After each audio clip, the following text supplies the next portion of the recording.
Hey, no video tonight, but I have a joke. Would you like to hear the joke? Yeah. Okay, here it goes.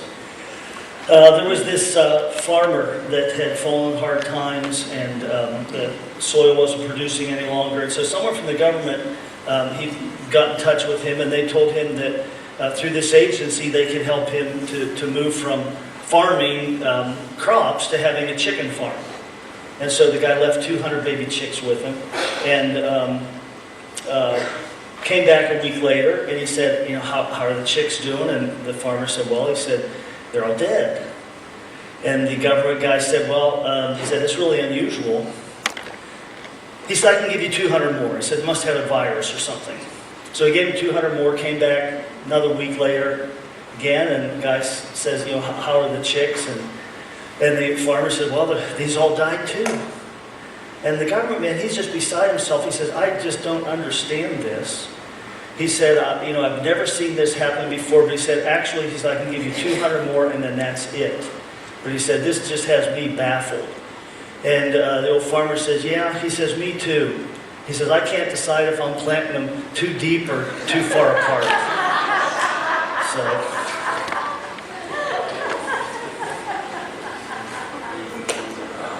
So who's laughing? I wasn't sure anybody would really think that was funny. Halfway through, I was kind of regretting starting it.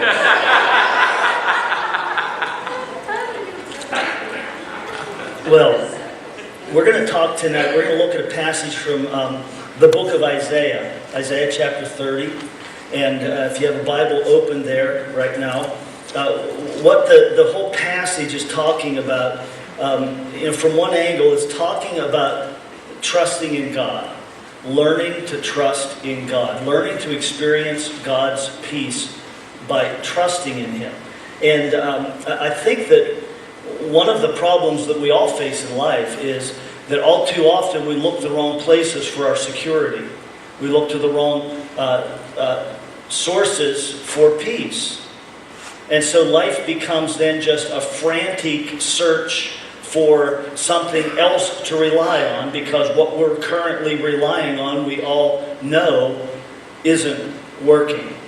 And so people move through different phases and look different directions to deal with the problems of life and the insecurities of life. A lot of people look to the government and expectation that the government's going to solve our problems and take care of our lives, or to some other person. It might be another person who is a provider, or it might be another person who is an advisor, or another person who brings love into our lives. But whatever, another human being we look to satisfy, give us security, or maybe a philosophy of life. And the simple truth is, everybody has a philosophy of life. We all do. We all have an approach to life that we think is going to move us ahead in life and going to provide the deep heart needs that we have. Some people look for religion, and they want a set of guidelines or rules that tell them how to live so that they can be at peace. I remember one young man a lot of years ago who was attending a church, and it was a church that was preaching the gospel, but it was a church that had a kind of a rules-based approach to the Christian life. And this young man was currently attending the church that Lori and I were pastoring. It was our first church. And I remember one day talking to him, and he said, Pastor, he said, he called me pastor, but that doesn't mean you need to. He said, I just wish you would tell us what to do. He said, I wish you would tell us what television programs we can watch and which ones not. He said, I wish you would just tell us how to dress and where to, where to go for entertainment and stuff like that. And I just looked at him. I said, well, if I tell you all of that, then you don't have to have a relationship with God at all. I'd just be giving you a bunch of rules.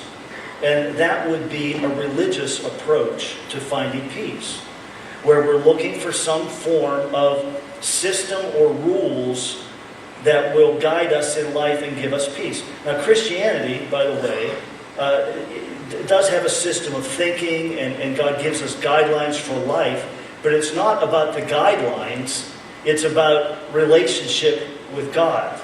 It's about relationship with Christ. And as Jack shared 2 weeks ago, it's not even about me walking down this path so that I can have a good life, because I know God told me if I live this way I'll have a good life. It is about me giving joy to the heart of God. And brings it back to relationship. And so Christianity, it is not a religion in that sense of the word, that it gives us a list of rules to live by. It is a relationship with the living God, and He tells us in His Word how to walk in that relationship. And so it's possible for us, though, to trust in a religion, to look for some do's and don'ts and some clear-cut black and white rules that give us a sense of security, at least for a season of time, but they certainly don't sustain us during any real difficulties in life. And so the last place we look, I think, for strength, or maybe for some people the first, I mean the last in my list, is ourselves. For a lot of people, they were raised in a certain way with a certain mindset, and they're a self-made person, and they're smart, and they're gotten along so far, so good, and they think that they can just rely upon themselves. In fact, anything other than that they might even view as showing weakness.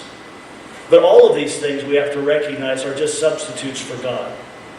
They're all substitutes for what one man called the God-shaped hole that we all have inside of us. What we're going to look at as we see this passage today is how the nation of Israel found a God substitute and what God predicts for them on the basis of them turning away from Him and looking to this God substitute. Now, Isaiah 30, the context is this happened about 700 years before Jesus was born. Roughly 700 years. At this point in time, there is a power to the north called Assyria, and there is a power to the south, the country of Egypt. And if you know the geography at all, Israel is plopped right between those two. So if you're going to go from Assyria to Egypt or Egypt to Assyria, you just about have to go through Israel or very close to Israel to get there. Now, Assyria, at this point in time, was the more aggressive of the two world powers. But Egypt was still considered to be a world power. And right now, as Israel is sitting there very vulnerable, there's a political debate going on in the country as to what they're going to do about the world situation. What are they going to do to protect themselves from all of the threats that are out there? Sound familiar? It's exactly where we are today. And so they're having this debate about what do we do? Where do we go? Where can we find safety? Where can we find some sort of protection? Maybe even thinking, how can we position ourselves politically so we don't get in between these two superpowers that are out there? Now, obviously, at this point in time, Assyria is the real threat. They're the greater threat of the two. And so there was a movement in the direction of forming an alliance with Egypt. Because if they are aligned with Egypt, then the thinking would be that Egypt is still powerful enough that Assyria doesn't want to mess with Egypt. And so if we make an alliance with Egypt, then we'd be under their cover of protection. And even though Assyria is the more powerful nation at this point in time and the more aggressive one, they'd be pretty foolish to expend all of their military might in a war with Egypt. And so all of these political maneuverings are going on. And actually in the chapter before Isaiah 30, in Isaiah 29, there's a verse 15 says this: "Woe to those who go to great depths to hide their plans from the Lord, who do their work in darkness and think, who sees us? Who will know? You turn things upside down as if the potter were thought to be like the clay. Shall what is formed say to who formed it, he did not make me? Can the pot say of the potter, he knows nothing?" And he's referring there to this whole faction in the nation of Israel that is plotting politically to move the nation into an alliance with Egypt. And so that's the situation, and it's just a powerful chapter to see exactly how God responds to this, because they ultimately do look to Egypt for their security. and God responds pretty